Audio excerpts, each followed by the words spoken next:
గుండె నిండా గుడిగంటలు serial July 22వ తేదీ ఎపిసోడ్లో ఊహించని మలుపు తిరిగింది. మీనాను మోసం చేయాలని చూసిన చింతామణి ఈవెంట్ మేనేజర్ బాలు తెలివితో అడ్డంగా దొరికిపోతారు. మేనేజర్ను రఫాడించిన బాలు చింతామణి మోసాన్ని కెమెరాలో రికార్డ్ చేసి గుణపాఠం చెప్తాడు.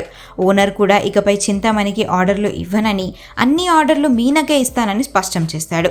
10 లక్షల ఆర్డర్ సక్సెస్ఫుల్గా పూర్తి చేసి డబ్బులు తిరిగి సాధించడంతో బాలు, మీనా ఆనందంలో మునిగిపోతారు. ఇంట్లో బిర్యానీ పార్టీ ప్లాన్ చేసి గ్రాండ్గా ఎంట్రీ ఇస్తారు.